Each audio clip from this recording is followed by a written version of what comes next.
उपासकाचे स्वागत आहे. आजचा जो 30 मे हा दिवस आपण एक छोटासा कार्यक्रमाचं नियोजन केलं. ते म्हणजे असं की आई रमाई यांचा हा मोठा दिवस आहे. आपण ऋतूला एक आनंदी दिवस म्हणून पण साजरा करतो. तर आपल्या बौद्ध धर्मामध्ये ही एक चांगली परंपरा आहे की ऋतूला सुद्धा आपण आनंदामध्ये सहभाग करतो. तर तसंच आज रमाईचा जो दिवस आहे त्यावर आणि सविता आंबेडकर हे तर तुम्हाला माहितच आहे. सहचारिणी जी बाबासाहेबांची जी सहचारिणी होती सविता आंबेडकर तिचा सुद्धा मृत्यू दिवस आहे. हा योगायोग आहे. पण काका आता आपल्या समोर त्याच्याबद्दल काही माहिती सांगतील तर आपल्याला शांतपणे ऐकून घ्या. सर्वांना माहितीपूर्ण जय भीम. मी रामभाऊ बागडे, नवीन बाबूखेडा बुद्धिस्ट सेमिनरीच्या वतीने आज 30/5/26 श्री पूजनीय माईसाहेब आंबेडकर आणि मातोश्री रमाई आंबेडकर यांचा आज स्मृती दिवस आहे. 27 मातोश्री रमाई आंबेडकर यांचं निधन झालं तर 29 मेला डॉक्टर सविता आंबेडकर यांचं निधन झालं. बंधूंनो, फार मोठा गैरसमज आपल्या समाजात पसरलेला होता. फारच मोठा गैरसमज आहे त्यांच्याविषयी. पण मी थोडक्यात त्यांचा इतिहास आपल्या समोर सांगितला आहे. 15 एप्रिल 1948 डॉक्टर सविता आंबेडकर यांच्या विवाह झाला नोंदीत पद्धतीने. फक्त 8 वर्ष त्यांच्या सहवासात होते. मला सांगा, 8 वर्षामध्ये जर समजा आपल्या समाजामध्ये 15 ऑगस्ट 1947 भारत देश स्वतंत्र झाला आणि 15 एप्रिल 1948 डॉक्टर बाबासाहेब आंबेडकरांनी सविता आंबेडकर यांच्याशी विवाह केला. त्यावेळी आपल्या समाजामध्ये डॉक्टर होते काय, मी तुम्हाला प्रश्न विचारतो. त्यावेळी आपल्या समाजात डॉक्टर होते का 1948 नाही, बरोबर. आता मला सांगा, जर बाबासाहेब आंबेडकरांनी साध्या एका स्त्रीशी विवाह केला असता तर बाबासाहेब जिवंत राहिले असते का? त्यांना किती आजार होते? 1934 पासून त्यांना आजार होता. डायबिटीज, मेन्युलर, संधिवात, अनेक आजारांनी बाबासाहेब त्रस्त होते. नंतर मी इतिहास थोडक्यात सांगणार का तुम्हाला इथलं. तर जेव्हा डॉक्टर बाबासाहेब आंबेडकर डॉक्टर मालवणकरकडे प्रॅक्टिस त्यांच्या औषध प्रचाराकरता जात होतात, त्यांचे एक मित्र राव सुद्धा होते. राव सुद्धा ते अर्थशास्त्रज्ञ होते. डॉक्टर बाबासाहेब आंबेडकर सुद्धा शास्त्रज्ञ होते. मालवणकर ते फॅमिली डॉक्टर होते बाबासाहेबांचे. नेहमी त्यांचं ते औषध प्रचार घेत असत. त्यावर त्यांना इतका जय आवाज झाला की ते म्हणाले की बाबासाहेब, तुम्हाला पुढे कार्य करायचे आहे, तुमच्या समाजाचा उद्धार तुम्हाला करायचा आहे, तुम्हाला जिवंत राहणे अत्यावश्यक आहे. पुढे कार्य करण्यासाठी तुम्हाला एक सहचारिणी पाहिजे. त्यांना विचार केला. सहचारिणी म्हटल्यानंतर बरोबर आहे म्हणे डॉक्टर साहेब तुमचं, पण मी सहचारिणी कोण राहील? म्हणजे डॉक्टरच राहतील ना. तर हो म्हणे. एक डॉक्टर होते समाज सुधारक, तर एक डॉक्टर होते आरोग्याचे सुधारक. हे 2 डॉक्टर होते. दोन्ही डॉक्टर एकत्र आले. मालवणकर साहेबांनी त्यांना विचारलं, तुम्ही विचार करा आणि नंतर मग मी तुम्हाला सांगतो. ज्यावेळी त्यांची डिस्पेन्सरीचा वेळ समाप्त झाला त्यावेळी बाबासाहेबांना म्हटलं, तुमचा विवाह करण्याचा संकल्प पूर्ण झाला आहे काय? तुम्ही मनाने पूर्ण तयार झालेले आहेत का? तर हो म्हणाले. ठीक आहे. मग ज्या दिवशी त्यांना बोलावलं त्या दिवशी सुद्धा डॉक्टर सविता आंबेडकर इथे डॉक्टर में प्रॅक्टिस करीत होते. त्यांच्याकडे जेव्हा ते ट्रीटमेंटला सांगितलं की तुम्हाला दर्द आजार आहे आणि डायबिटीज सुद्धा आहे आणि त्यांना जे शारीरिक त्रास आहे त्यांना तो त्रास तुमचा कमी होणार नाही, म्हणून आपण ज्याप्रमाणे आता ते डॉक्टर्स आहेत त्या डॉक्टर्सनी त्यांना सांगितलं आणि शारीरिक व्यायाम करण्यासाठी सुद्धा त्यांना सांगितलं. तेव्हा म्हणाले माझी सेवा करण्यासाठी कोणीच नाही. 1935ला माझी रमाई मला सोडून गेली, त्यावेळी मी एकटाच आहे. आता माझ्याजवळ काय आहे, फक्त चळवळीचे सहकारी कार्यकर्ते आहेत. पण म्हणे तुमचे ते दिवस किती राहतील, ते राहणार नाही, तुम्हाला विवाह करणे अत्यावश्यक आहे. तेव्हा डॉक्टर साहेब डॉक्टर सविताला विचारलं की तुमच्या विवाह करण्याच्या इच्छा आहे काय. जेव्हा बाबासाहेब आंबेडकरांचे नाव घेतल्याबरोबर ते म्हणाले कुठे हिमालय आणि कुठे मुंगी, कुठे हिमालय आणि कुठे मुंगी, पण म्हणे मी विवाह करतो. पण काय म्हटलं सविताने, ऐका शब्द काय, प्रथम मी म्हणे त्यांची नर्स आहे, मी प्रथम त्यांची नर्स आहे, त्यांची सहचारिणी आहे, त्याच्या नंतर म्हणे मी त्यांची पत्नी आहे. हे शब्द सविता आंबेडकरांचे आहेत. आणि तेव्हा ते तयार झाले. 1948ला विवाह नोंदी पद्धतीने त्यांच्या इकडले सुद्धा मंडळी होती, यांच्या इकडे मंडळी होती आणि 15 एप्रिल 48ला नोंदी पद्धतीने अशा त्याने त्यांचा विवाह झाला. मला सांगा, जर का बाबासाहेब जिवंत नसते तर तुम्हाला बौद्ध धम्म मिळाला असता काय. ज्यावेळी ते रंगूनला गेले होते तेव्हा माई साहेब सुद्धा त्यांच्या सोबत होते. नेपाळला जेव्हा गेले तेव्हाही बाबासाहेब त्यांच्या सोबत होते. हिंदू कोड बिल लिहिलं तेव्हा सविता आंबेडकरांनी त्यांना फार मदत केली, पुष्कळचं त्यांनी सहकार्य केलं. त्याच्यानंतर संविधान लिहिलं, हिंदू कोड बिल लिहिलं आणि रीडर्स इन हिंदुझम मध्ये सुद्धा त्यांनी ते लिहिलेलं होतं. त्यावर फार मोठं आंदोलन झालं, तुम्हाला सर्वांना माहित आहे. त्यावेळी सक्रिय आंदोलनामध्ये त्या सहभागी झाल्यात आणि नेतृत्व त्यांनी केलं.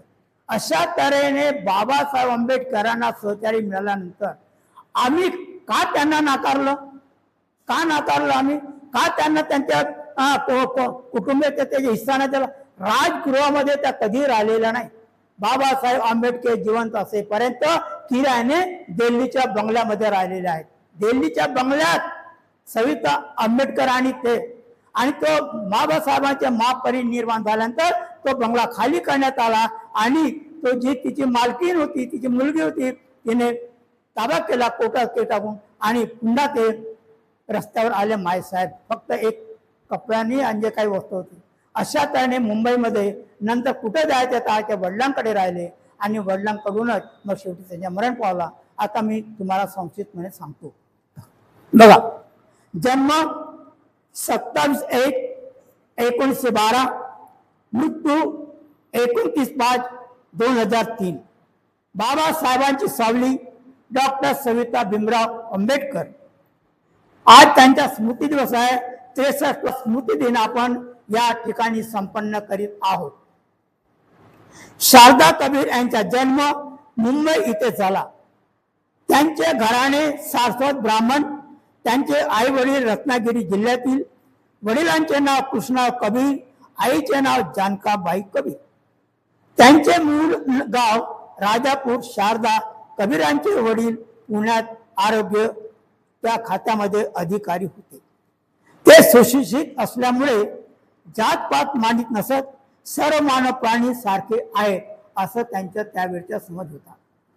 वडील पुण्यात राहत असल्यामुळे शारदा कबीर यांचे बालपण पुण्यात गेले. वडील सेवानिवृत्त झाल्यानंतर ते मुंबईला स्थायिक झाले. शारदा कबीर यांना वैद्यकीय महाविद्यालयात प्रवेश मिळाल्यामुळे ते वसतिगृहात राहत असत. 1937 मध्ये पहिल्या श्रेणीत MBBS परीक्षा पास झाला. 1937ला MBBS झाल्यानंतर MD करण्याची फार इच्छा होती, परंतु त्यांचा इतका आजार झालेला होता, आजारी होत्या त्या प्रात्यक्षिक मध्ये त्या येऊ शकला नाही, प्रात्यक्षिक देऊ शकला नाही, म्हणून त्या MD देशाच्या तसे राहिला. MBBS पर्यंत त्यांचे पूर्ण शिक्षण झालं. आजारीपणामुळे MD होऊ शकले नाही. डॉक्टर मालवणकर यांचे कुटुंब संबंध होते, कौटुंबिक संबंध होते, त्यामुळे तिथे प्रॅक्टिस करण्यास सुरुवात केली. डॉक्टर मालवणकर त्या काळचे फिजिओथेरपिस्ट होते. छाती रोग म्हणून त्यांची ख्याती होती. डॉक्टर बाबासाहेब आंबेडकर सुद्धा त्यांच्याकडे औषधोपचार करता जात असत. काही दिवसात त्यांच्या गुजरात येथे सरकारी दवाखान्यात नोकरी करायला लागले, पण तेथील वातावरण शरीराला मानवले नाही. सतत आजारी पडल्यामुळे त्यांनी गुजरात येथील सरकारी नोकरीचा राजीनामा दिला. ज्यावेळी MBBS झाल्यानंतर त्यांना सरकारी नोकरी गुजरातमध्ये लागली, परंतु तिथलं वातावरण त्यांना मालवलं नाही.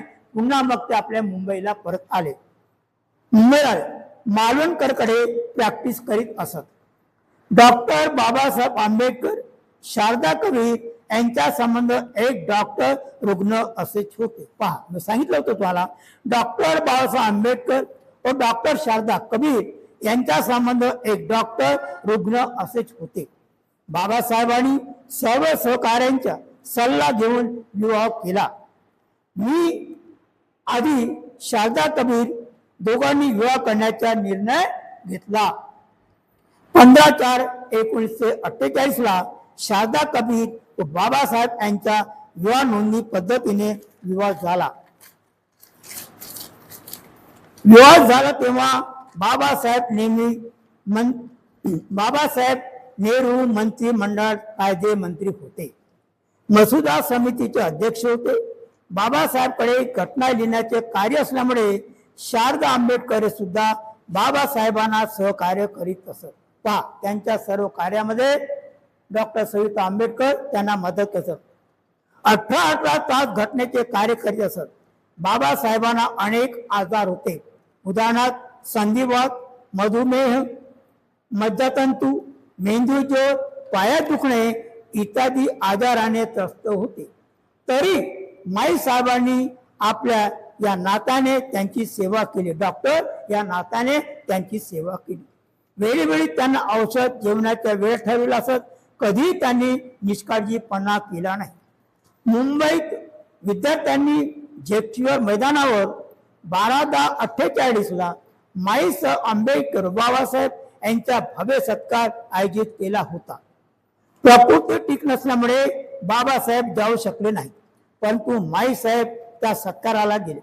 26/11/1949 पूर्ण झाल्यावर माईसाहेब म्हणतात, भारतीय संविधानात माझ्यासाठी भीमस्मृती आहे. त्या या समारंभाचे साक्षीदार आहेत. बाबासाहेबांच्या बेंबीखाली एक मोठा फोड झाला होता. तेव्हा माई साहेब स्वतः ड्रेसिंग करीत असत. सवितानी साहेबांना बसताना त्रास होत होता, तेव्हा त्यांनी लाकडी फोम असलेली लाकडी खुर्ची बनवली होती व ती आज सुद्धा पुण्याच्या वस्तू संग्रहात आहे. खुर्चीत बसून साहेबांनी संविधान देशाला अर्पित केले. डॉक्टर बाबासाहेबांनी 46 पीपल्स एज्युकेशन संस्थेची स्थापना केली.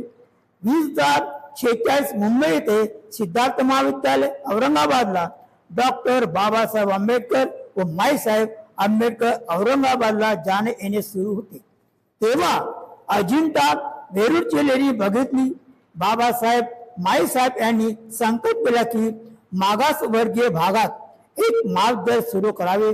त्यांचे नाव मिलिंद महाविद्यालय व परिसराला नागसेनमन द्यावे असे बाबासाहेबांना सुचवले. बाबासाहेबांनी मान्यता दिली. दोघांचे पती पत्नीचे नाते इतके घट्ट होते. पहा, ज्यावेळी डॉक्टर बाबासाहेब आंबेडकर आणि सविता महाविद्यालयाची स्थापना करीत असताना माई साहेबांनी त्यांना सांगितलं की या महाविद्यालयाचे नाव मिलिंद महाविद्यालय ठेवावं आणि त्या परिसराचे नाव नागसेन ठेवावं. मिलिंद आणि नागसेन यांचा जो संबंध आहे तो मिलिंद प्रश्नामध्ये तुम्ही वाचलेलाच असाल किती घट्ट आहे. जर समजा मिलिंद हा ग्रीक राजा आणि नागसेन फक्त 20 वर्षाच्या नागसेन नुकताच बौद्ध धम्मामध्ये अभ्यास करीत होता. अशा तऱ्हेने त्याने धीर देत असत. जरी तुम्ही ते बिल पास नाही केलं आणि नाराज होऊ नका, परंतु काही ना काही वेळाने काही दिवसांनी हे टप्प्याटप्प्याने पास करावे. त्यावेळी बाबासाहेब नसतील. विवाहित स्त्रियांनी आपल्या विवाहाची खून म्हणून पहा, विवाहित स्त्रियांनी आपल्या विवाहाची खून म्हणून मंगळसूत्र घालावे हे बाबासाहेबांना पटत नव्हते. विवाहित स्त्रियांनी आपल्या विवाहाची खून म्हणून मंगळसूत्र घालावे हे बाबासाहेबांना पटत नव्हते. 1949 बाबासाहेबांची प्रकृती बिघडली. न्यूरोटायटिसने आजारी होते. पाय अतिशय वेदनात होता. तेव्हा माईसाहेब पायाना व कमरेला शेक देऊन मालिश करीत असत.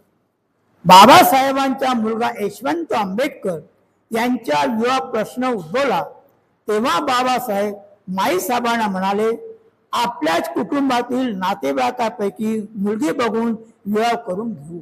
इतकं मोठं प्रेम सवितावर होतं. काय म्हणालं, आपल्याच कुटुंबातील व्यक्ती जर असेल तर मला सांग, आपण त्यांच्याशी विवाह करून देऊ. माईने शोध घेतला, पण बाबासाहेबांच्या विचारसरणीची मुलगी कुटुंबात मिळाली नाही. तेव्हा बाबासाहेबांनी नागपूरचे कवाडे यांच्याकडे सोपविले. यशवंताने आपल्या मर्जीने लग्न केले. बाबासाहेबांना न विचारता यशवंतांनी आपल्या मर्जीने लग्न केले. माई साहेब व त्यांच्या बहिणीने नातेवाईकासोबत लग्नाला हजर लावून आशीर्वाद दिला. 13च्या रात्री 12 नंतर अभ्यासकेत जाऊन त्यांना शुभेच्छा दिल्या. म्हणजे 14 एप्रिल. ही शेड्यूल कास्ट फेडरेशनचे चिन्ह काय असावे तेव्हा पाना राजभोत उपस्थित होते. या विचार केल्यावर माई साहेबांनी विचार केल्यावर माई साहेबांनी तत्काळ सांगितले, हत्ती हे निवडणुकीचे चिन्ह असावे. शेड्यूल कास्ट फेडरेशन ज्यावेळी बाबासाहेब आंबेडकर यांनी निर्माण केलं आणि त्या निवडणुकीचे वातावरण होतं, तेव्हा त्यांना प्रश्न पडला की शेड्यूल कास्ट फेडरेशन चिन्ह कोणतं असावे. तेव्हा दोघांनी समजत केला, दोघांनी विचार केला आणि माई साहेबांनी म्हटलं हत्ती चिन्ह हे योग्य आहे आणि बाबासाहेबांनी तात्काळ मान्यता दिली. असावे, कारण बौद्ध धर्मात फार एक महत्व आहे. लोकांच्या नजरेत हे चिन्ह लवकर लक्षात येईल व एक मताने निर्णय झाला. माई साहेबांच्या किती दूरदृष्टीतून हे यावरून लक्षात येते. 50ला पुन्हा बाबासाहेबांची प्रकृती बिघडली. ती जास्त वेळ उभेच राहू शकत नव्हते, वाचन करू शकत नव्हते, डोळे अधू झाले होते, शरीरात ताकद नव्हती. तेव्हा अश्रू नयनांनी माई साहेबांना म्हणत असत, डोळे व हातपाय लुले पडले तर मी पुढील कार्य कसे करणार. बरोबर. बाबासाहेबांनी इतका आजार होता तेव्हा ते म्हणाले, शरू जर माझे डोळे आणि माझे पाय जर गेले तर माझे पुढचे लिखाण कसं होईल, या समाजाचं कसं होईल, हे चिंतित बाबासाहेब राहत असत. कारण बुद्ध आणि त्यांच्या धम्म हे शेवटचे पुस्तक होते. धम्मचा समारंभ कसा पार पडणार यांची ते बाबासाहेब होते. व माई साहेब सुद्धा काळजीत होत्या. डॉक्टर मालवणकर यांनी माई साहेबांना सांगितलं की 1 महिना विश्रांतीची आवश्यकता आहे. पहा, त्यावेळी त्यांचं शरीर इतकं जर्जर झालेलं होतं की ते उठू शकत नव्हते, बसू शकत नव्हते, काहीच करू शकत नव्हते. तेव्हा मालवणकर साहेबांनी म्हटलं की तुम्हाला 1 महिना विश्रांतीची आवश्यकता आहे आणि विश्रांती घेणं अत्यावश्यक आहे. परंतु ती चळवळीचे जे कार्यकर्ते असत ते त्यांना भेटू देत होते. नाराजीवर ते सवितावर नाराजी केली की आम्हाला माईसाहेब भेटू शकत नव्हते. आज मला सांगा, एखाद्या ICCU मध्ये जर मी त्या ICCU मध्ये असेल तर खरोखरच डॉक्टर साहेब जास्त वेळ आपल्याला राहू देऊ देत का तिथे? फक्त आपण त्या आरशातून पाहतो, निघून जातो, किंवा 1-2 मिनिटं थांबू आपण निघून जातो. मग माई साहेब जर त्यांना जिवंत ठेवायचे होतं माई साहेबांना, तर मग गर्दी करू देतील का? तर आपले सहकारी चळवळीचे कार्यकर्ते तिच्या नाराज झाले, तिच्या चिखल फेकला की माई साहेब बाबासाहेबांना भेटू देत नाही. अरे पण त्यांचा आजार तर काय होता तो? त्यावेळी परिस्थिती काय होती? आपल्या घरी जर एखादा आजारी जर असेल तरी आपण आपल्या नातेवाईकांना म्हणतो की बाबा तू थोडा वेळ थांब, त्यांना त्रास देऊ नको, लवकर बोल आणि निघून जा. ही ममता होती, हे प्रेम होतं माई साहेबांचं. बाबासाहेबांचं प्रेम माई साहेबांवर होतं. मालुणकर साहेबांना सांगितलं की 1 महिना विश्रांतीची आवश्यकता आहे, म्हणून त्या वाचनास मनाई करीत असत. सहकारी मित्रांना भेटताच मनाई करत असत. तासन तास बसून त्यांना त्रास होत होता. काही वेळ माई साहेबांवर लोक नाराज होत, पण त्यांनी सुद्धा माई साहेबांनी पर्वा केली नाही. चांगल्या कार्यासाठी टीका होत आहे व माझी टीकेकडे लक्ष दिले नाही, कारण त्या डॉक्टर होत्या. काळजी घेणे फार महत्वाचे होते. 52च्या निवडणुकीत शेड्यूल कास्ट फेडरेशनतर्फे निवडणूक लढली तेव्हा सक्रिय कार्यकर्ता म्हणून शेड्यूल कास्ट फेडरेशनच्या उमेदवारासाठी खूप मेहनत घेतली. शेड्यूल कास्ट फेडरेशनच्या उमेदवाराला मते द्या, हे चिन्ह हत्ती आहे असा प्रचार माई साहेबांनी केला. शेड्यूल कास्ट फेडरेशनच्या निवडणुका ज्यावेळी होत्या महाराष्ट्रात, त्यावेळी माई साहेब स्वतः भंडाऱ्याला पण आले. नागपूरच्या जबिनचा पण इथे उद्योग हे आहे. भंडाऱ्याला पण आले आणि मुंबईला पण सक्रिय कार्यकर्त्या होत्या.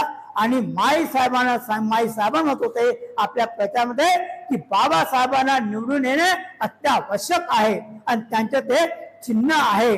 अशा तऱ्हेने त्याने खूप प्रचार केला. परंतु अनुसूचित जातीच्या चांभार काजोडकर यांनी काँग्रेसने त्याला उमेदवारी दिली आणि काजोडकरांनी त्यांचा पराभव केला. तेव्हा फार दुःखी झाले.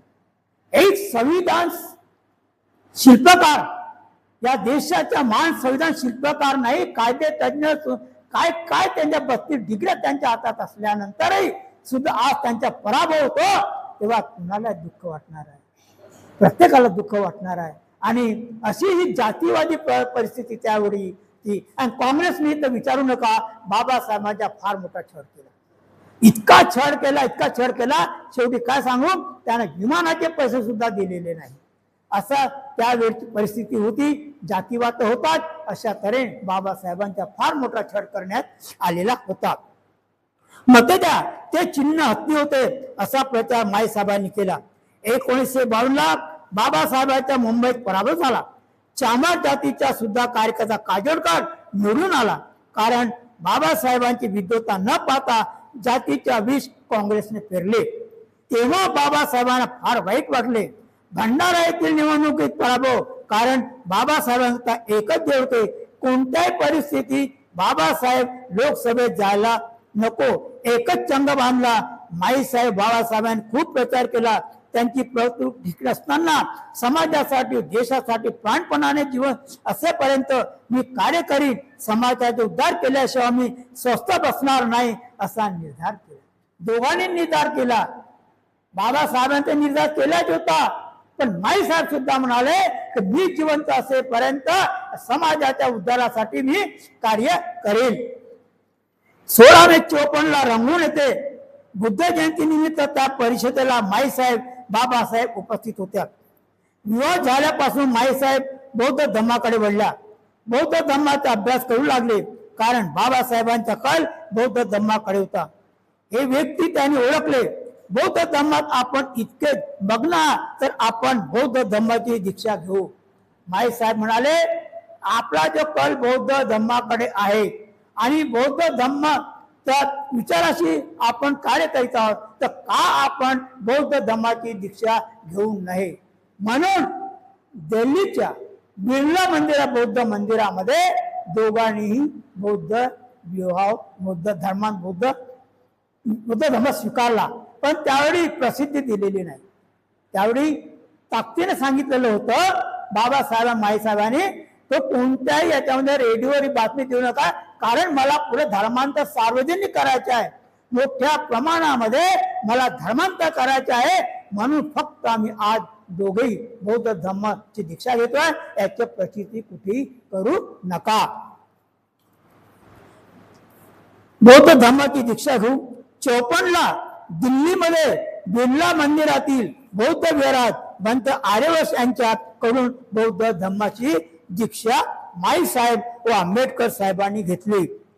ही घटना फारच महत्वाची होती, पण तिची वाच्यता गुप्तपणे ठेवण्यात आली, कारण पुढे कधीतरी मोठ्या प्रमाणात धर्मांतर सोहळा घेण्याची बाबासाहेब सविता आंबेडकर यांनी निश्चय केला होता.